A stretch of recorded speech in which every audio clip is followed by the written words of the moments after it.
Well, hello everybody. This is going to be our first take of Real Estate on Tap. Welcome. It's Wednesday, 7 o'clock. We're going to try to do this every week or every other week. We haven't 100% decided, but we're looking for your input. We want to answer questions that you may have with the real estate market. And my name is Kevin Marciniak, And I'm Allison Marciniak. and we're part of the Marciniak team. Um, I've been doing real estate for 19 years. I've been in real estate for 25 years and licensed for almost 13. So we have quite a bit of knowledge behind us, and again, we're hoping to use that, basically use this to help you guys understand what's happening currently in the real estate market, what trends we're seeing in the real estate market, and again, whatever burning questions that you may have, please chime in. This is our first take with the live, so we're trying to get through it a little bit and have a little patience with us. If you guys do post a question, we'll try to find out where those are at and help you as much as we can here. So I guess starting it off here with what we're seeing, we are in full swing of the 2026 real estate spring market. We started it, I would say, what do you think? About early May.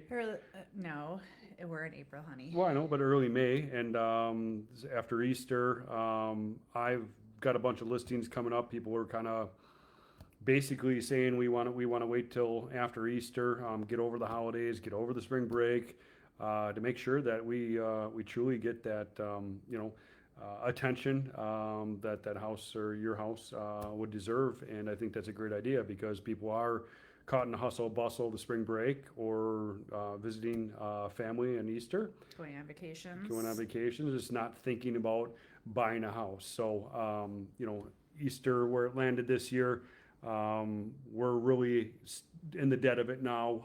And I think that's going to continue, and I believe it'll continue at least till, end of June. As we get into July, we have our dog days of summer.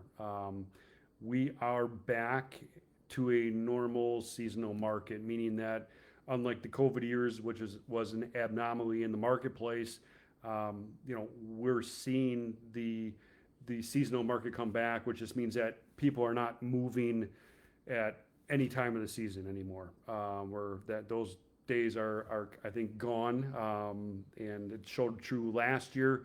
I think they'll probably hold true this year as people, again, that we call the dog days of summer. People are taking vacations, doing family time, not thinking about buying. And then in winter, well, we had not as much snow as some of us would like, but enough that again, people don't want to move in the cold weather. So spring has always been our number one market. It's held true as long as I've been in the business. And then our second best market is in fall.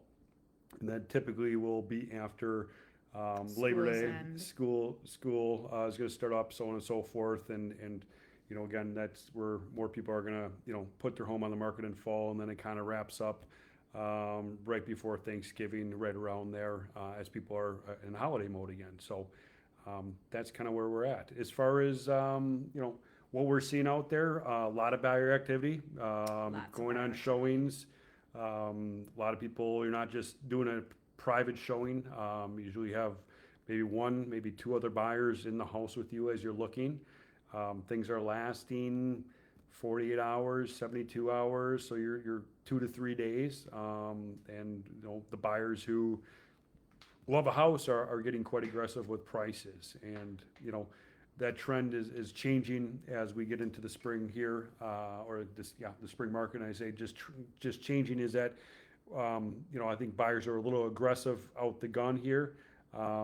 We'll see if that changes with more inventory coming, but again, time's going to tell where we're at. But we've been successful in this marketplace, and I think that a lot has to do with just having an understanding of how how the market works, writing an offer correctly. I mean, I can't tell you how many times being on the listing side that, your agent doesn't even write the offer correctly and you have three other offers and you're saying, well, yeah, we could counter you, but why? Because basically you have two or three other offers that are pretty much the same.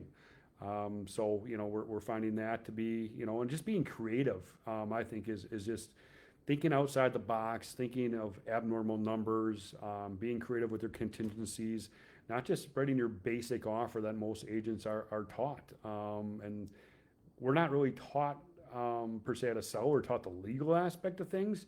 But that comes down to you have to sell your offer, your buyer's offer to that other agent. And that's a lot of just being creative with the offer, using different contingencies, waivers, whatever that may be, that's going to make your offer stand out in this marketplace. Agreed. Definitely agree. Price wise, we're all over the place. Whether it's a $300,000 home or a $600,000 home, there's really no. I can't lay a finger on saying there's a percentage above asking, because some of these houses are priced below market, looking for basically that push that let the market dictate what the home is worth. Sometimes I think a little bit too aggressively on the low side, where you have 30 offers as an agent that you're looking through, versus just pricing it at or just under market value to show a value out there. And then letting the market dictate what the home is worth. And then you have other sellers who are pricing it very high and sitting on the market. And remember, guys, as a seller, time is not your friend. Agreed. And what I mean by that is that the longer you stay on the market, you get a stigma with being on the market longer. Buyers are questioning what's wrong with it. With the house? I mean, why has it been sitting? Did somebody die in the house? I mean, we hear it all. And when buyers see that, again, just like anybody else looking to buy, you're going to be aggressive on the lower end and say, okay, well, we'll see how motivated that person is. And, unfortunately, that's, really not the way you want to work. Pricing is key, and that's not the way you want to work when you market your home. That first, in my eyes, that first week, if not even quicker than that, is truly your telltale sign of, are you priced right, and are you getting the showings, or, people are going to step back, or they're going to do the showings, but no offers. So that's a big part of it. So again, going back to price, it's all over the board, letting a professional do a market, looking at it, but with the human aspect, not AI, not an algorithm. And really just finding out, again, where they priced it. Did they price it below? Did they price it above? And then how aggressive you need to get with, sometimes how many offers they have, sometimes you don't. But, again, having that market done and saying, okay, in 2 months, are we going to be at that price? In 6 months, are we going to be at that price as this market accelerates? And I personally seen, I would think we've seen about a $15,000 price increase. Possibly a little bit more. I would Allison's agree. got a little bit more. Depending on the property, definitely more than 15,000. It really depends on the property and what those buyers are looking for. But I'm seeing, sometimes at most $30,000, $40,000 over asking for properties, depending on how bad those buyers want it. If you love it, you got to put your best foot forward at the beginning. And like Kevin said, just make your offer stand out. And obviously that's where we kind of step in and guide you on how to do things like that. So you beat out those other 6-7 people that are trying to buy the same property that you're buying. And it's not only the agents that you're working with, it's your lender too. Is your lender a local lender? Can you get a hold of them? Will they chime in when you write the offer and send it over and CC that lender to say, hey, guess what? I've done my due diligence. On the lending side, I've pulled credit. I've gotten their tax returns. I've gotten their pay stubs. I've done our due diligence up front to know we're going to get somewhere versus, the local, or I should say the regional bank, the big six as I call them, somebody who's across the country that when you have an issue, you can't get a hold of anybody, and it's not a fun position to be as an agent. It's definitely not a fun position to be in as a buyer. That's going to create stress, and you got to put yourself in that other person's shoes, and that's a seller, and they don't know they're going somewhere. They may be trying to buy a house. They might need their proceeds from that sale.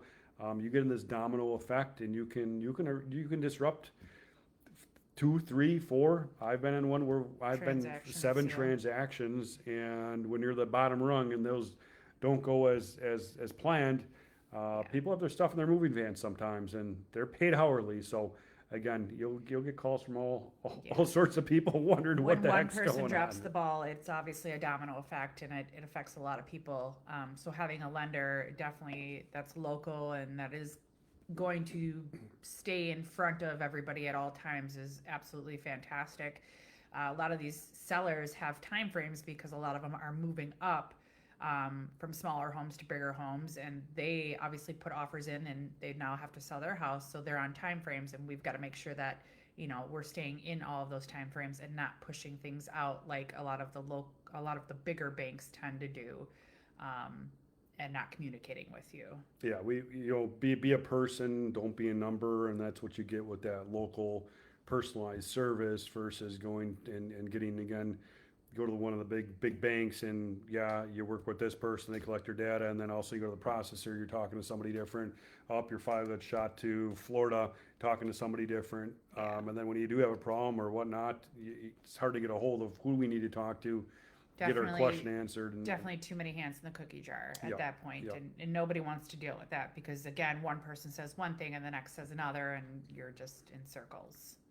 So, I mean, that's again, it's when we, as listing agents, are looking at, offers, again, the lender on that side means a lot of, have we worked with them? And if not, it's not a matter of have we worked with them, but are they local, somebody brick and mortar, somebody, if we have an issue, we can talk to, because again, we're trying to take the stress of one of the most stressful times of your life, trying to make it as stress-free as we can. And Smooth. and that's all part of being organized, set up, and getting our ducks in a row. So we kind of talked about the spring market, what we're seeing, the activity. If you're thinking about listing your house, let us know. We'd be happy to do a market for you. Again, tell you what strategies we use as a listing agent to not only market your house, but let the world know that your home's for sale. You get one chance at this.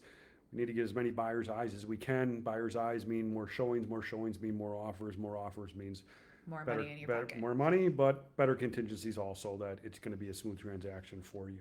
Yep, So definitely. in that respects, please, reach out to us, and market is free. And even if you're just curious, if you're a past client, or even somebody, in the area that just like, what's one of my biggest assets worth right now? A lot of people are pretty stunned when we come up with numbers and say, here's where we're at. So, that's big part of it. Just, we're happy to do that. It's a free service that we're willing to offer. And for those of that you don't know what a market is, obviously what we're doing is we're taking your property and we're comparing it to apples with properties that have sold. We try to stay with a mile radius of your property to get more of a value of your property. Yep, and then kind of be like an appraiser. Bedrooms, baths, Yep. making adjustments for things like you just redid your kitchen and you put $60,000 in it. Well, obviously you have more value than the person that has a kitchen from the 70s. So we make adjustments for that kind of stuff. Yep, and keep in mind, assessments are basically a way for the municipality that you're in to tax. It's they haven't been in your house in a long time. Sure, maybe you did, do a kitchen remodel and your contractor pulled permits and they have an idea, but, again, it's not a perfect system. So, people are caught up with assessments, and we want our assessments low because it's less taxes. Mill rate is based upon per thousand. So your mill rate times per thousand, basically tells you what your taxes are. So lower assessments are a good thing. If you're selling, yeah, sometimes you want your assessment to be higher.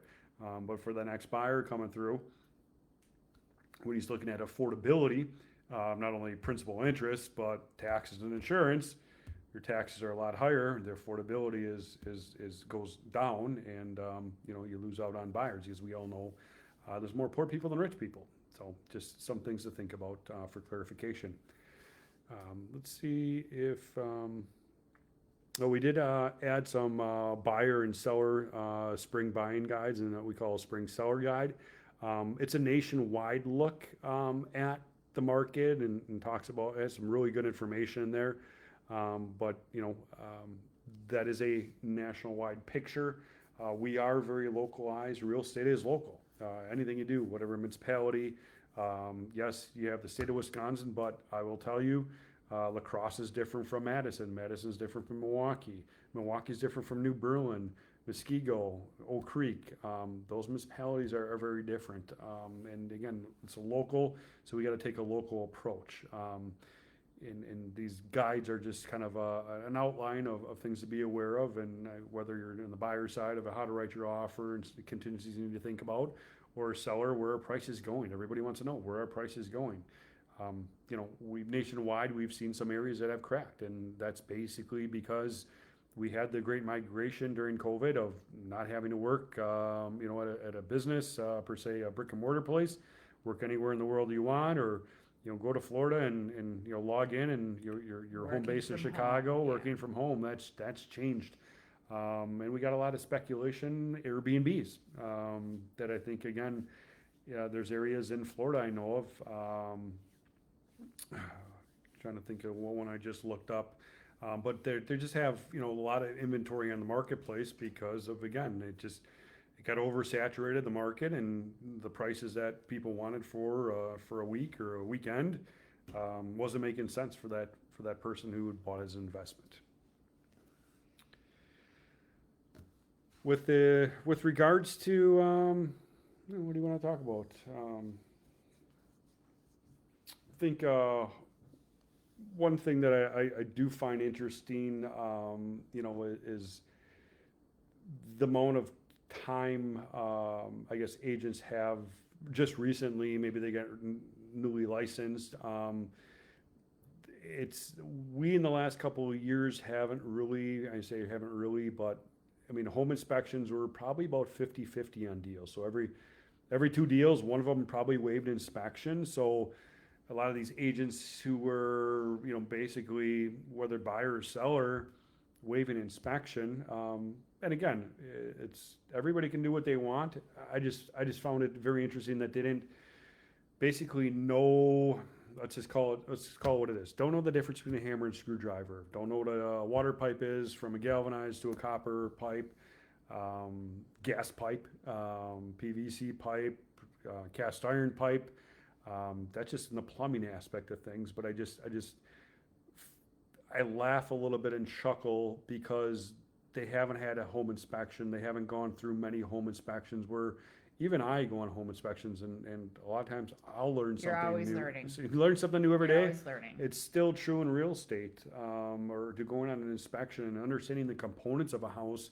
It's not just basically doing a TikTok video and hoping the home sells and not having a inspection. I think that's just, again, they don't know how to negotiate an inspection, and basically don't know what some of these components are and what the cost is to repair these things. And that's, having the experience of running into what this is, what kind of the cost involved, having somebody that can, if we don't even know, having somebody that can get us a quote. It's hard finding contractors right now. They're busy.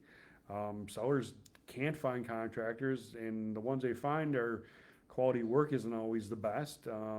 But just trying to get a quote right now is difficult. So having the knowledge and experience where, it's going to roughly be, what do we want to say, on the conservative end, or what we think it's going to be, that again all comes with experience. And you can't just go around and say, okay, we think this is going to be, and then once you buy the house and you go to close, and the next thing you do, you bring a contractor in and he says it's 3 times the amount that somebody gave you advice on. It's a disservice in our industry. So, I can tell you where the living room is, I can tell you where the fireplace is, but it's really that extra step of how things are built. 2x4 construction, 2x6 construction, vinyl replacement window versus a wood casement window, double hung window. Those types of things are you want to be able to point those things out. And I think that's where experience comes into play right now, where you got a lot of agents that are new, and God bless you. We all been on the bottom rung of the ladder. I get it. But right now in today's market, it's a tough time to learn, especially when somebody's got their hopes that they're going to get a house and How competitive it is. and just don't get it because of the inexperience. Yeah, exactly. So, well, if you guys have questions on anything we've talked about, please let us know. Again, if you have any subjects you'd like us to address, please leave us a comment. We're going to try to do this every week or every other week, depending on schedules. We'd rather be out there, obviously, showing you properties. But if you've got things you want to discuss with us, post them in the comments, and we'll make sure that we get to them on the next couple of videos. And I always say no question is a stupid question. I mean, everybody is new at this. So if you've got a question, do not hesitate to reach out to us and ask it. We'll give you our answers, and if we don't know, then we'll definitely find out the correct answers. Yeah, you're absolutely right. There are no dumb questions in real estate. There's way too many aspects to it. There are. There is too many aspects, and we try to be as knowledgeable as we can. And like I said, we learn something new every day. But that's where a team aspect of, even my wife, I'll admit, the first one, she knows more about title than what I do. So a lot of times I'll go to her for title questions, where she'll come to me and help her negotiate an inspection report. And that's just, it comes to the team aspect of my father for doing this for, 48 years, Yeah. Still going strong. And, from my brother to Nick on our team here, and the team aspect is, it's hard to wear all hats in this business, whether you're negotiating or dealing with appraisal issues. And I know Allie's having her fun time with I'm right having now. a great time with appraisal issues right now. And it's appraisal issues, it's the inspection report, it's earnest money where it's got to go, title issues that come up, closing, problems sometimes too, where, somebody's not in town or can't make it to closing. This time doesn't work because they already booked out for closing. So we deal with it all, and that's part of the program, and that's where we're here to service you. And again, make it an enjoyable transaction ultimately, because it's a big purchase. It's a very big, commitment for you, and and you're going to go through the stressful times. There's nothing stress free in life, and anything that's worthwhile is going to be. Sometimes is a little bit more painful than we all want it to be. Right. But coming to buying a house, we want to take the stress away. We want to hold the stress for you and get through it the best we can for you versus you worrying about it and doing it. Yep. And we'll bring stuff to your attention when it's needed to be brought to your attention. But a lot of stuff we handle behind the scenes. You don't even know. Things you don't know about. And that's fine. We don't need to, add anything more to your plate and platter. And that's what we enjoy is solve problems. And you think it's went the smoothest that we could possibly do. And little do you know, there's a lot more than what meets the eye that we do, again, behind the scenes. And that's, again, not only part of a team, but coming down to the title, having a good title person, having a good other agent on the other end, and solving those problems before they become bigger problems. Yep, agreed. So I think that's a wrap for today. Yeah, I think we can call that a wrap. It's our first live here, and again, we're going to continue to try to do this. It's not my favorite thing to do, but coming out of my comfort zone. Coming out of our comfort zone. We named it. Are we naming it? We'll take a poll. We'll get other people to comment in here. Real estate on tap. Real estate on tap. And, just try to keep it more low key and again, Relaxed questions, relaxed. Yep. Let's talk about what we're seeing out there. So with that being said, I hope everybody has a great rest of the week. And hopefully it's stress-free. And then, like we said, if you have any questions for us, please do not hesitate to reach out to us. We're here for you guys. Call, email, Facebook Messenger. Yeah.